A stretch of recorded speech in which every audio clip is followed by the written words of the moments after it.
বাংলাদেশ জিন্দাবাদ, বাংলাদেশ জামাত ইসলামী জিন্দাবাদ। কথা বলে না। আমি আমার বিদেশ থেকে কালকে ছাত্রদের নিয়ে বসেছিলাম, ওদেরকে জিজ্ঞেস করেছি রাত্রে 12টার দিকে যে তোমরা বলো এখানে কি কি প্রতিষ্ঠান আছে। তারা যে প্রতিষ্ঠানের তালিকা আমাকে শোনালো, এই তালিকায় আমি যে কথাগুলো বললাম সেগুলো নেই। আমি নিশ্চিত হয়ে গেলাম এখানে এই প্রতিষ্ঠানগুলো নেই। আমি দাবি করছি এই সরকারের কাছে এক থেকে যদি আর একটি উচ্চশিক্ষার প্রতিষ্ঠান গড়ে তোলার জন্য আপনারা পদক্ষেপ নেন, গাইবান্ধা যেন তার থেকে বঞ্চিত না হয়। যে কোনো একটা দিয়ে কমপক্ষে আপনারা শুরু করেন। অনেক জায়গা হয়ে থাকে এটা চরম অন্যায়। জানি না আগামীতে আল্লাহ তাআলা বাংলাদেশের জনগণের জন্য দেশ পরিচালনার দায়িত্ব কার হাতে দেবেন, এটা আল্লাহ ভালো জানেন। আল্লাহ তাআলা যদি আমাদেরকে এর জন্য কবুল করেন, ইনশাআল্লাহ দাবি তো আমিই করে গেলাম, আমাদের কাছে আর আপনাদের দাবি করা লাগবে না।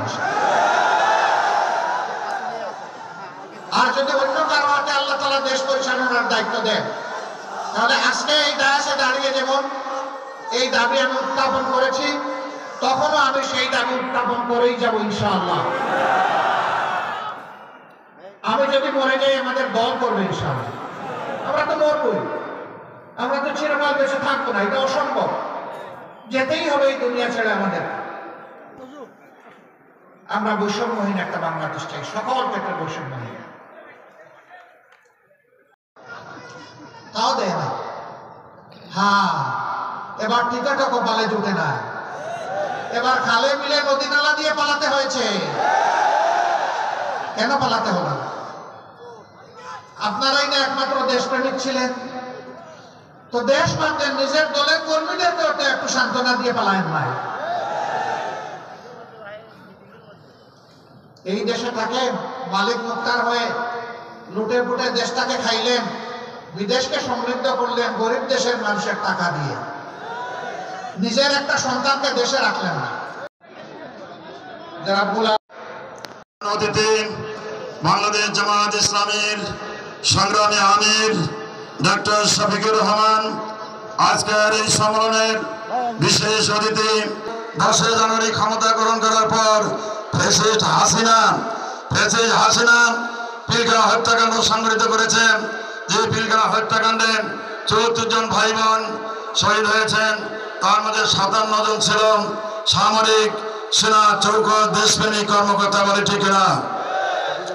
সেই কোরআন প্রেমিক যারা কোরআনকে বুকে ধারণ করেছিল, হাফেজদেরকে পাখির মতো গুলি করে হত্যা করা হয়েছে। এই সকল শহীদ এবং জুলাই বিপ্লবে 1 জুলাই থেকে শুরু করে 5 আগস্ট পর্যন্ত প্রায় 2000-এর অধিক আমাদের ছাত্র জনতা শহীদ দিয়েছিল।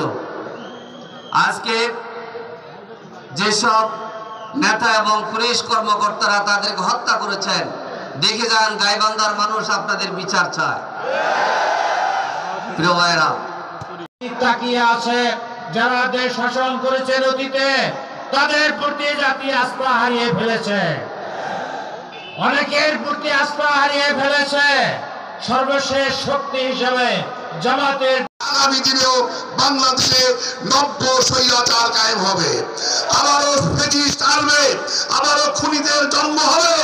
আমরা তিনি ক্ষমতা ছেড়ে পালিয়েছেন, আর যে সংগঠনকে নির্মূল করতে চেয়েছিলেন সেই জামাত ইসলামী বাংলাদেশের জনগণের সমর্থনে আজকে সবচেয়ে জিরাবুল আলমিন দীর্ঘ কর্মীদের সামনে কথা বলার সুযোগ দান করেছে। মাহবুব রহমান বেলাল কেন্দ্রীয় কংগ্রেস সদস্য, এখানে অন্যান্য নেতৃবৃন্দ আছেন, লোকেরা আছেন, সাংবাদিক ভাইরা আছেন।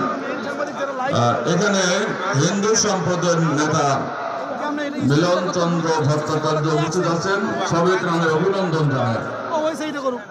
আপনারা জানেন বাংলাদেশের গাইবান্ধা জেলা ইসলামী আন্দোলনের